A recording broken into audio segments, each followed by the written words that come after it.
করছে। আর এটা মেয়ে লোকেরা খুব ভালো করে জানে, ওদের যখন কাজ কাম সারা হয়ে যায় কি কাম করবে জানে? বসে বসে মাথা দেখবে, উকুল তুললে মারবে। এটা করে না? করে। আরেকটা কাজ যখন কাজ হয়ে যায়, বিনা কামে কামে শোকেস থেকে গ্লাস বের করে মুছবে, আবার রাখবে, মুছবে, আবার রাখবে, মুছবে, আবার রাখবে। তোরা যখন কাম হয়ে যায়, কাম না পেলে আউটিং এর কাম করে, এগুলা করে। তো হিন্দা কিছু কাম কাজ পায় না, তখন দেওয়ালে এরকম করে সাজাচ্ছে, সব পোজা সোজা করছে। তো হিন্দার স্বামীর বন্ধুকে করে না, আমার বন্ধু নাই, তো উনি জানেন কি যে আমার স্বামীর, আমার বন্ধুর স্ত্রীটা খিটখিটা লোকের মেজাজে, পর পুরুষের সঙ্গে কথা বলে না, ওকে বলে আর লাভ না, আমি চললাম। তো হিন্দার বন্ধুর স্বামী ঘর থেকে বের হচ্ছে, আর সেই সময়তে হিন্দার স্বামী ঘরে ঢুকছে, বাড়িতে ঢুকছে। এখন লাগলো মজাটা, এখন লাগলো মজাটা। হিন্দার স্বামী এসে হিন্দাকে বলছে, হিন্দা ব্যাপারটা কি বল। হিন্দা বলে, ব্যাপার মানে আমাকে বোকা পড়াবি। হিন্দার স্বামী বলছে, আমাকে বোকা পড়াবি? তুই এক ঘরে, আমার বন্ধু সেই ঘরে, আর এক ঘরে যে যুবতী থাকবে, একটা যুবক থাকবে, আর কিছু হবে না, আমি মেনে নিতে পারবো না। হিন্দা লাত মানা অবর, ওদের দেবদেবীর এখনো মুসলমান হয়নি, ইসলাম গ্রহণ করেনি, ওদের দেবদেবীর কসম করে বলছে, আমার স্বামী আমার ঘরের ভেতরে কে এসেছে আমার জানা নাই। তিনি কিন্তু মানতে পারেন না। আমার মানুষ বসতে শুরু হয়ে গেল, দুই পক্ষের মানুষ বসতে বিচার হচ্ছে, কোনো ফয়সালা, কোনো সমাধান হচ্ছে না, কোনো ফয়সালা হচ্ছে না। আজকে বসলো, কালকে বসলো, হচ্ছে না। বন্ধুরে আমার, তার মনে বিগাড় দিয়ে দিয়েছে, আমার স্ত্রী নাপাক হয়ে গেছে, আমার স্ত্রী অন্য জনের কাছে বন্ধুরে আমার নিজকে বিলিয়ে দিয়েছে। বন্ধুরে আমার, সে কিন্তু মেনে পারছে না। হঠাৎ করে একদিন এক বুড়ো এসে তাদেরকে বলছে, ও হিন্দার স্বামী, তোমরা তো মেনে নিতে পারছো না, তোমাদেরকে তো বিচার করে দিতে আমরা পারলাম না, তবে একটা পরামর্শ দিচ্ছে, শোনো। ওই পাহাড়ের ওই প্রান্তে, পাহাড়ের ওই একটা গ্রাম আছে, ওই গ্রামের ভেতরে একটা কাহেন জাদুঘর কবিরাজ রয়েছে, তার কাছে তোমরা স্বামী স্ত্রী চলে যাও, তোমাদের ফয়সালা করে দেবে।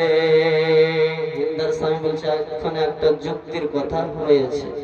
চললো হিন্দা আর হিন্দার স্বামী, যেতে যেতে যেতে যেতে ওই জাদুঘরে গেছে, বলল এই ঘটনা, সমস্ত ঘটনাটা খুলে বলার পরে ওই জাদুঘর মন্ত্র পড়ে পড়ে হাত চালিয়ে দেখার পরে কিন্তু বন্ধু আমার, ওই জাদুঘর কিছুই পাচ্ছে না। একবার দেখলে, দুবার দেখলে, তিনবার দেখলে, চার পাঁচবার দেখার পর হিন্দার স্বামীকে বলছে, ও হিন্দার স্বামী, তুমি আনন্দ করে নাও, ও হিন্দা তুমি খুশি হয়ে যাও। ও হিন্দার স্বামী শুনে নাও, হিন্দা যে ঘরে দাঁড়িয়ে ছিল, যে ঘরে দাঁড়িয়ে কাজ করছিল, আর তোমার বন্ধু ঘরের ভিতরে ঢুকেছে, এটা সত্য, কিন্তু তোমার স্ত্রী ঢুকেছে কি না ঢুকেছে এটা জানে না। অতএব তোমার স্ত্রী পবিত্র, তোমার স্ত্রী পাক আছে, না পাক হয়নি। এবার হিন্দাও খিলখিল করে হাসছে, এবার হিন্দার স্বামীও হাসছে। বন্ধুরে আমার, এরকম করতে করতে আর একটা কথা বলে হিন্দাকে পার্সোনাল ডেকে বললো, ও হিন্দা শোনো, তুমি আনন্দ করে নাও, তুমি মজা করে নাও, আমি জাদু দিয়ে যতবার মন্ত্র পড়ে পড়ে ফুঁক চালিয়ে হাত চালিয়ে দেখেছি, একটা জিনিস আমি লক্ষ্য করেছি, হিন্দা তুমি শুনে নাও, তোমার পেটের ভেতরে, তোমার গর্ভে এমন একটা সুসন্তান পৃথিবীতে আসবে, সেই সন্তানটা হবে বীর যোদ্ধা, সেই সন্তানটা হবে ইমাম মাবিয়া রাদিয়াল্লাহু তাআলা আনহু। এখন চলছো পশ্চিম দিকের পানি যাচ্ছিল পূর্ব দিকে, এখন পূর্ব দিকের পানি উজানে উঠতে শুরু করলো। মানে এতক্ষণ হিন্দার স্বামী বলছিল আমি তোকে তালাক দিব, তোকে ভাত দিব না। হিন্দা এখন বলছে ও আমার স্বামী আমাকে তালাক দাও, তোমার ভাত খাবো না। হিন্দার স্বামী মনে মনে ভাবছে রাগ করিস না গে, তোমাকে আমি কষ্ট দিয়েছি, অপমান করেছি, রাগ করেছি, তুমি মাফ করে দাও। মাফ করার এতগুলি কথা নাই, আমি ভাত খাবো না, আমাকে তুমি তালাক দিয়ে দাও। আবার মানুষ বসলো, তখন বসলি ভাত দিবে না, আবার মানুষ বসেছে আবারই বুঝে আমি ভাত খাবো না। ব্যাপারটা কেমন হলো? যখন মানুষ আবার বসলো তখন মানুষ চেপে ধরলে কেন ভাত খাবে না? হিন্দা বলতে শুরু করলো, তার শাশুড়ি মা বলে ও বৌমা আমার সংসার ভাঙিস না, হাত জোড় করে সংসারটা আমার ভাঙিস না। একই কথা, তুমি তোমার ছেলের বিয়ে দিয়ে দাও, তোমার ছেলের ভাত খাবো না। কিন্তু বন্ধুরে আমার হিন্দা বলতে লাগলেন কেন আমি ভাত খাবো না? শুনে লাও ও বিচারের মানুষ, তোমরা শুনে লাও, আমি এই জন্য ভাত খাবো না।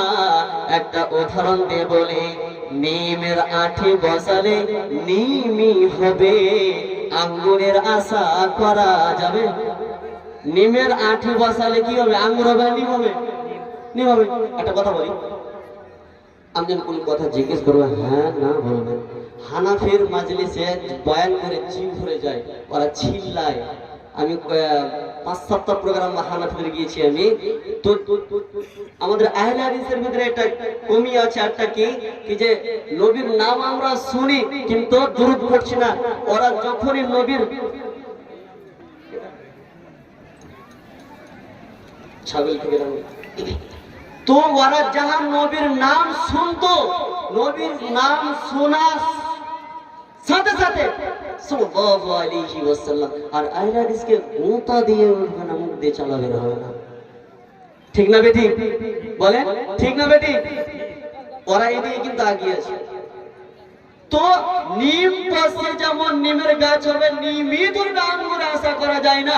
আমের আঠি বছর আমি হবে, তালের আশা করা যায় না। তো হিন্দা বলছে শোনো আমার শাশুড়ি আম্মা, তোমার ছেলের, তোমার সন্তানের বীজটা অত শক্ত নয়, তোমার সন্তানের বীজে আমার গর্ভে একটা সুসন্তান আসবে, এটা কখনো হতে পারে না। আপনার সন্তানটা কাপুরুষ, আপনার ছেলেটা কাপুরুষ, সপুরুষ নয়। এই জন্য আমি ভাত খাবো না, আমাকে তালাক দিতে গেল। তালাক হয়ে গেল। আবার তালাক হয়ে যাওয়ার পরে বিবাহ হলো আবু সুফিয়ানের সঙ্গে। বিবাহ হয়ে গেল, তার গর্ভ থেকে জন্ম নিল ইমাম মুআবিয়া রাদিয়াল্লাহু তাআলা আনহু। যখন আবু সুফিয়ানের সঙ্গে যখন বিবাহ হলো, কালেমা পড়ে মুসলমান হয়ে গেল। কালেমা পড়ে মুসলমান হয়ে গেল। এই জন্য আল্লাহ বলছেন ইন্নাকা লাতাহদি মান আহবাবতা ওয়ালাকিন্নাল্লাহ ইয়াহদি মান ইয়াশা। আমি আল্লাহ যাকে চাইবো হেদায়েত দেব রে, আর যাকে আমি চাইবো না তাকে আমি হেদায়েত দেব না, দেব না, দেব না, দেব না। আবু তালেব খারাপ কাম করছিল, হেদায়েত পেল না। এরা কত দুষ্ট ছিল, হেদায়েত পেল।